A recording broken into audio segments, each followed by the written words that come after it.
This is the second lesson which follows on the concept of density, which is about pressure. And it uses many of the same ideas, actually, just in a slightly different way. All right, let's talk about pressure first of all. I'm sure you're familiar with the ideas that you can manipulate some objects. Let's imagine a tank, a very terrible tank there, but imagine you have two tank. A tank uses tank tracks, and that's because it is very, very massive, but you want it to exert a less pressure. So you have these tracks which present a very large area. So you're getting, hopefully you should intuitively understand that pressure is about how much force an object exerts on the ground, which depends upon the mass, which of course implies how heavy it is with its weight, and that depends upon the area it exerts can be increased or decreased to increase or decrease the pressure. Let me give you some ideas about that. We've either got skis, snowshoes, what else have we got? And then things like high heels, which present very high pressures. So this is low pressures, high heels, which present high pressures.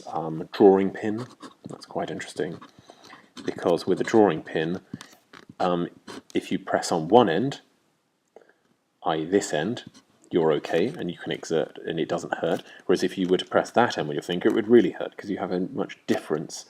With the same force, you have a considerably different area from one side to the other side.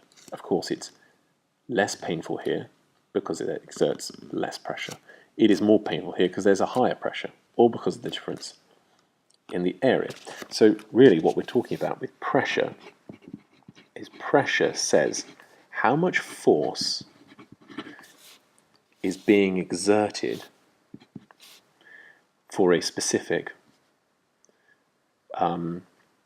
the force exerted for a set area, and that area we set as 1 meter squared. So here is the understanding of what pressure is, and we'll go into the maths in a minute how you do it. So the force exerted per square meter. Good. Right, let's talk about those two things first of all. Mathematically, we say pressure is equal to the force divided by the area. The force, of course, is always written in newtons. The area will be given in centimeters often, but we must always convert it into meters squared, and therefore the pressure will be newtons per meter squared, or it's written as pascals, PA, pascals. Good, so definition and equation. Let's just note two little things on this side. In moving from mass into weight, which is a force, bear in mind the equation weight is mg, you need to bear that in mind. And also, from the other side, 1 meter squared is not 100 centimeters squared. It's 100 times 100 centimeters squared, which gives us 10,000 centimeters squared. Bear that in mind too. Concept that you're not just going linearly, you're actually going as an angle. So though you'd have 100 little units to 1 meter, you also have another 100 here, meaning that would be 10,000.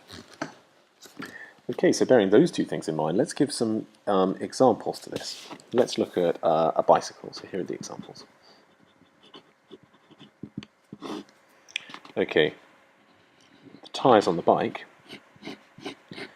That's not the best bike in the world, but nonetheless. And handlebars somewhere. The area these exert is 4 centimeters squared, and the mass of the person sitting on it is 80 kilograms. So what is going to be the pressure exerted by those tyres on the floor? If you think you know the answer, press pause. Otherwise, here comes the answer. Okay, for some of you it might be easier to use the triangle. So let's bear that in mind and hold that there. So therefore pressure, coming up the pressure, is going to be force divided by area. We need the force. It's 80 kilograms of mass, meaning if we take G to be 10, it gives us 800 newtons. And the area, of course, is going to be 4 centimeters squared. But we need to put it into meters squared. 1 to 10,000, so divide it by 10,000. And that gives us a force running at 800 over 4 times 10 to the minus 4. Use standard form here because the numbers are so big we don't want to get confused by lots of zeros. So the pressure exerted here is going to be 2 times 10 to the 6 newtons per meter squared, or indeed pascals. Okay, quite a few steps in there, but it's just you're going to have to become very comfortable about doing this. Divide it to change it into meter squared, and multiply it to get it into centimeter squared. Okay, let's look at we're going to need a slight rearrangement this time of the equation. Let's imagine you have a jam jar with 40 centimeter square lid, and this is completely evacuated, so inside is a vacuum, meaning all the air has been pulled out. Of course, the atmosphere exerts a pressure of 1 times 10 to the 5 pascals. That's atmospheric pressure. So therefore, what force, and obviously all the air wants to rush inside this jam jar that's been evacuated, what force holds the lid on? I think you know the answer. Hit pause. Otherwise, here comes the answer. Okay, if we cover up force here, pressure times area. So we have our pressure times our area. That gives us the pressure of air, 1 times 10 to the 5, multiplied by 40 centimeters, converted into meters. Remember, we're dividing again. Gives us a grand total of 400 newtons. That's quite a lot, holding that lid on. Two things here. It's very hard to get the vacuum inside, and also in our previous video we looked at how heavy air is. Air actually holds a mass. That's what's being exerted there. Okay, let's look for a final derivation or use of this equation, and that is, let's look at a high heel. Of course, high heels are not the friends of wooden floors, because you can quite easily damage the wooden floor. Let's say this wooden floor has a limit on its pressure, 2.5 times 10 to the 6 pascals before it starts to dent the wood. 500 newtons is the weight of the woman. How large or how small, or what's the limit of the area of the heel? Let's say, let's ignore the fact there's 2 feet. Let's just say in this instance here, 1 foot, she's standing on 1 foot, and she's resting all her weight on a heel. What's the area of the heel needs to be in order to not exceed that pressure? So the area. Think you know the answer? Hit pause. Otherwise, here comes the solution. Well, the area, we put our little triangle down again. Cover up area, it's force divided by pressure. The force is 500. The pressure is 2.5 times 10 to the 6. And that gives us an area of 2 times 10 to minus 4 meters squared. That doesn't really mean very much, so how do we convert it into centimeters squared? Well, let's multiply it by 10,000 this time. And that presents us with 2 centimeters squared. Which sounds about right. Heels do look round about 2 centimeters squared. A centimeter by 2. Excellent. So hopefully you get a grip of that quite straightforward equation. Pressure is force over area. However, you will need to consider pressures, not just static pressures, but pressures in liquids. If you're underwater, what happens there? Now, I'm going to show you quite a tricky derivation, but you might just want to focus on the end point. But for those of you that feel quite comfortable with this, let me show you the derivation of what's happening. If we have some water, and we have a volume inside that water, we're looking at the pressure at the bottom. Of course, the pressure is the force divided by the area. I have a height, width, say a length, and in order to work out the force, I need to work out the weight of an object. And the weight is the mass times gravitational field strength divided by the area. Now bear in mind here that the mass is the density times the volume.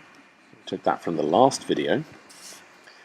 Then I can rewrite this equation as the density times the volume times g divided by the area. Now, what is volume? Well, volume is going to be width times length times height.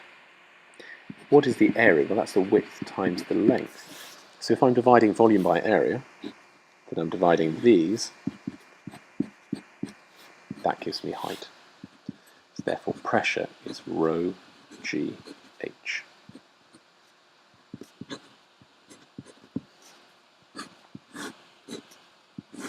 You might just remember pressure with liquids depend upon the height only, measured in meters. Good, so what does that mean then? Well, let's try and work out a few examples. Let's imagine you're underwater, scuba diving at 10 meters.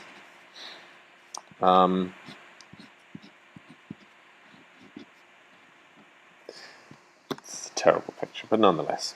The density of water, we know, is 1,000 kilograms per meter cubed. We know that from the last video. So what pressure do you feel 10 meters under the water? If you think you know the answer, hit pause. Otherwise, here comes the answer. We simply say rho gh. We know the density of water is 1,000. We know g is 10 and h is 10. It gives us a grand total of 5 zeros on that. Yes, pascals. 1 times 10 to the 5 pascals. It's quite significant. For future equations, we... okay, well, let's move on quickly, and I will draw a triangle for you on this next one. So we're saying pressure, rho g h. So here is the triangle which can be used. And for this next example, we're going to say I have a column of liquid, column of oil, and the density of oil is 800 kilograms per meter cubed. What height of water is needed to exert a pressure of 4,000 pascals? I think you know the answer, hit pause. Otherwise, here comes the solution. Okay, height, cover up h, it's p over rho g. My pressure is 4,000 divided by 800 times 10, giving me 0.5 meters. That's how high it is. At the bottom of 0.5 meters of oil, I feel 4,000 pascals of pressure. Okay then, this is quite an interesting concept, because what we can do is we can actually measure the atmospheric pressure, by using a similar type of system. This time we have mercury, of which the density is 13,600 kilograms per meter cubed. And we place in this other tube inside. Now we know that the atmosphere is pushing down here, and that will cause the mercury in the column to rise a certain height. If I know, well, let's just change this around, so I'm going to tell you what we'll say it's moved up by 15 centimeters. So what type of pressure does that suggest is being exerted on the outside, or the atmospheric pressure? you think you know the answer, press pause. Otherwise, here comes the answer. Well, we know that pressure is rho GH,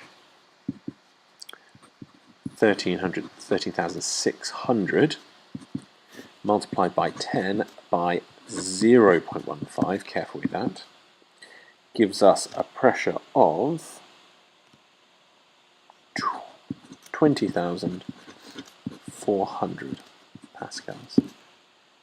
I mean, mercury is used to measure atmospheric temperature. They often say we are at 15 centimetres of mercury, or 8 centimetres of mercury, or there's a change in the mercury. Why do we use mercury rather than water? I mean, if I replace this with density of water, then what would have happened to the height? If you think you know the answer, hit pause. Otherwise, here comes the solution. Height is pressure divided by rho g. Of course, the pressure we know is going to be the same as before,